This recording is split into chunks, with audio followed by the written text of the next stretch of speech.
Students, आज की इस क्लास में हम लोग अपना second chapter that is chapter 2 solution को स्टार्ट करने वाले हैं।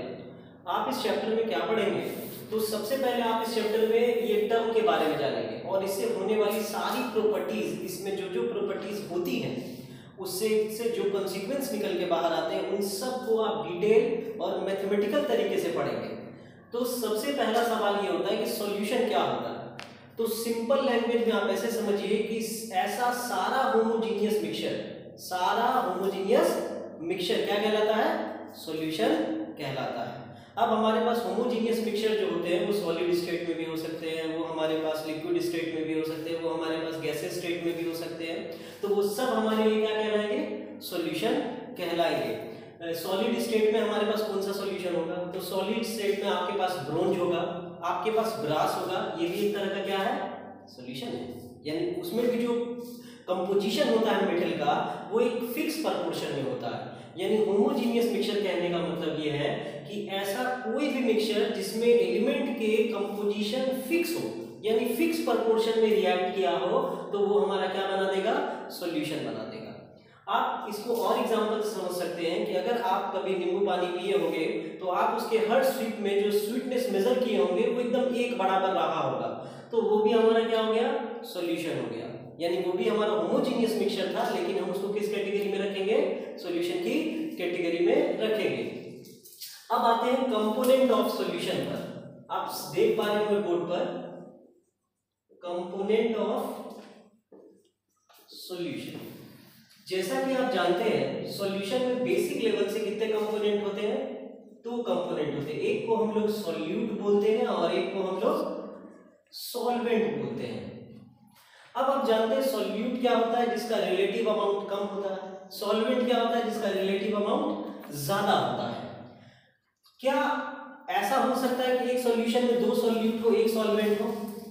ऐसा हो सकता है क्या? हाँ, हो सकता है। ऐसा हो सकता है क्या कि सॉल्यूट एक ही हो, सॉल्वेंट 2 हो? हाँ, ऐसा भी हो सकता है। लेकिन आप जो बचपन से पढ़ते चले आ रहे हैं, जो आप लोअर क्लास से पढ़ते चले आ रहे हैं, वो आप जिस सॉल्यूशन को पढ़ते हैं उसका नाम होता है बाइनरी सॉल्यूशन। आप जिस सॉल्यूशन को बचपन से क्या करते आ रहे हैं? पढ़ते चले आ रहे हैं, वो कौन सा सॉल्यूशन होता है? बाइनरी सॉल्यूशन में क्या होता है? एक सॉल्यूट होता है और एक सॉल्वेंट होता है मात्र। इसके अलावा हमारे पास टर्शियरी सॉल्यूशन, इसमें क्या हो सकता है? एक सॉल्यूट हो सकता है, एक सॉल्वेंट प्लस एक और सॉल्वेंट और एक और हमारे पास सॉल्वेंट हो सकता है। या ऐसा हो सकता है 2 सॉल्यूट हो जाए प्लस एक सॉल्वेंट हो जाए हमारे पास। सॉल्वेंट कितना हो जाए? 1। तो आप देख पा रहे हैं यहाँ पे 3 कंपोनेंट हो गए, इसीलिए इसका नाम है टर्शियरी सॉल्यूशन।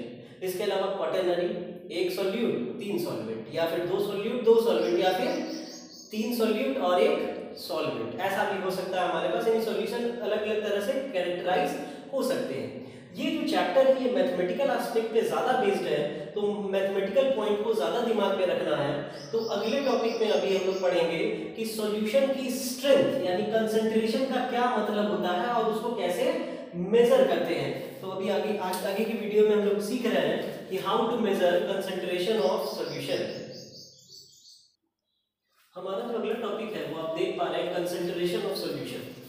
अब ये जो कंसंट्रेशन होता है वर्ड, इसका क्या मतलब होता है? आप देखिए कंसंट्रेशन का मतलब क्या होता है।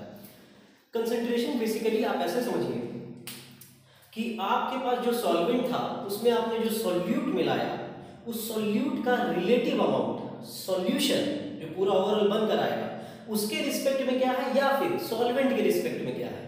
लाइक आप ऐसे समझ लीजिए कि आपने 10 ग्राम नमक लिया NaCl और 20 ml बॉटल लिया या 20 ग्राम पानी ले लिया, मान लेते हैं ऐसा।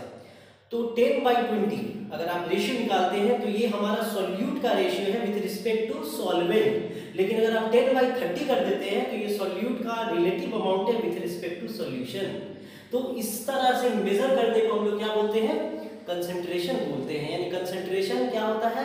रिलेटिव अमाउंट ऑफ सॉल्यूट को एक्सप्रेस करने का तरीका होता है विथ रिस्पेक्ट टू सॉल्वेंट और सॉल्यूशन। अब ये कितने तरह से हम लोग मेजर कर सकते हैं? तो इसके लिए सबसे पहले percentage by mass Next one is percentage by volume. Next one is percentage by mass slash volume. Mass by volume, आप इसको ऐसे भी कह सकते हैं, mass by volume. Next one is mole fraction. Next one is molarity. Next one is molality. Next one is normality. Next one is parts पर million. अब बारी बारी